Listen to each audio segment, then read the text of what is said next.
एक घर में तीन भाई और एक बहन थी। बड़ा और छोटा पढ़ने में बहुत तेज थे। उनके माँ बाप उन चारों से बेहद प्यार करते थे, मगर मझले बेटे से थोड़ा परेशान से थे। बड़ा बेटा पढ़ लिख कर डॉक्टर बन गया, छोटा भी पढ़ लिख कर इंजीनियर बन गया, मगर मझला बिल्कुल आवारा और गंवार बन के ही रह गया। सबकी शादी हो गई। बहन और मझले को छोड़ दोनों भाइयों ने मैरिज की। बहन की शादी भी अच्छे घराने में हुई थी। आखिर भाई सब डॉक्टर इंजीनियर जो थे। अब मझले को कोई लड़की नहीं मिल रही थी। बाप भी परेशान, माँ भी। बहन जब भी मायके आती सबसे पहले छोटे भाई और बड़े भाई से मिलती, मगर मझले से कम ही मिलती थी, क्योंकि वह न तो कुछ दे सकता था और न ही वह जल्दी घर पे मिलता था। वैसे वह दिहाड़ी मजदूरी करता था, पढ़ नहीं सका तो नौकरी कौन देगा। मझले की शादी किए बिना माँ बाप गुजर गए। माँ ने सोचा कहीं अब बंटवारे की बात न निकले, इसीलिए अपने ही गांव से एक सीधी सादी लड़की से मझले की शादी करवा दी। शादी होते ही न जाने क्या हुआ कि मझला बड़े लगन से काम करने लगा। दोस्तों ने कहा, ए चंदू, आज अड्डे पे आना है। चंदू, आज नहीं फिर कभी दोस्त। अरे तू शादी के बाद तो जैसे बीवी का गुलाम ही हो गया। चंदू, अरे ऐसी बात नहीं। कल मैं अकेला एक पेट था और अपने रोटी के हिस्से कमा लेता था। अब दो पेट हैं, आज कल और होगा। घर वाले नालायक कहते थे, कहते हैं मेरे लिए चलता है। अगर मेरी पत्नी मुझे कभी नालायक कहे तो मेरी मर्दांगनी पर एक भद्दी गाली है, क्योंकि एक पत्नी के लिए उसका पति उसका घमंड, इज्जत और उम्मीद होता है। उसके घर वालों ने भी तो मुझ पर भरोसा करके ही तो अपनी बेटी दी होगी, फिर उनका भरोसा कैसे तोड़ सकता हूँ। कॉलेज में नौकरी की डिग्री मिलती है तो ऐसे संस्कार माँ बाप से मिलते हैं।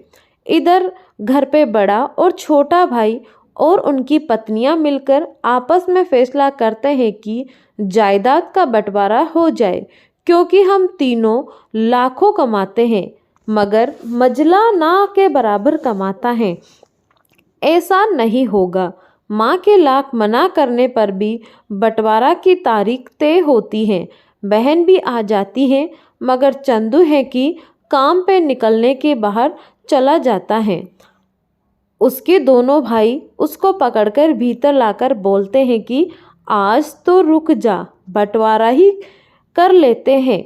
वकील कहता है ऐसा नहीं होता, साइन करना पड़ता है। चंदू, तुम लोग बंटवारा करो, मेरे हिस्से में जो देना है दे देना। मैं शाम को आकर अपना बड़ा सा अंगूठा चिपका दूंगा पेपर पर। बहन, अरे बेवकूफ़, तू गवार का गवार ही रहेगा। तेरी किस्मत अच्छी है कि तू इतने अच्छे भाई और भैया मिले हैं। माँ, अरे चंदू, आज तो रुक जा।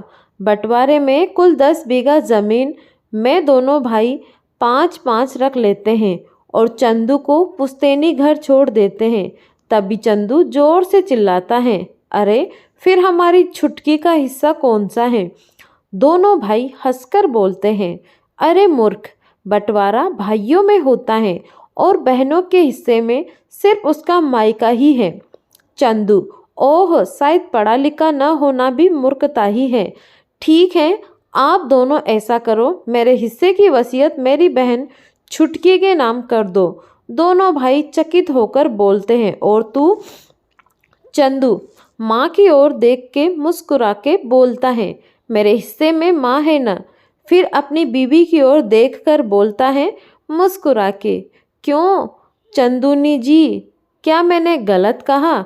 चंदूनी अपनी सास से लिपटकर कहती है, इससे बड़ी वसीयत क्या होगी मेरे लिए कि मुझे माँ जैसी सासू मिली और बाप जैसा ख्याल रखने वाला पति। बस यही शब्द थे जो बंटवारे को सन्नाटा में बदल दिया। बहन दौड़कर अपने गवार भैया से गले लगकर रोते हुए कहती हैं कि माफ़ कर दो भैया मुझे, क्योंकि मैं समझ न सकी आपको। चंदू, इस घर में तेरा भी उतना ही अधिकार है जितना हम सभी का। बहुओं को जलाने की हिम्मत किसी में नहीं, मगर फिर भी जलाई जाती हैं, क्योंकि शादी के बाद हर भाई हर बाप उसे पराया समझने लगते हैं।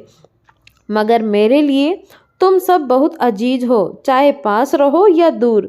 माँ का चुनाव इसीलिए किया ताकि तुम सब हमेशा मुझे याद आओ, क्योंकि ये वही कोख है जहाँ हमने साथ साथ 9 महीने गुजारे। माँ के साथ तुम्हारी यादों को भी मैं रख रहा हूँ। दोनों भाई दौड़कर मजले से गले मिलकर रोते रोते कहते हैं, आज तो तू सचमुच का बाबा लग रहा है। सबकी आंखों में पानी ही पानी है। सब एक साथ फिर से रहने लगते हैं। तो दोस्तों, ये थी आज की कहानी। आपको कैसी लगी कमेंट ज़रूर करिएगा।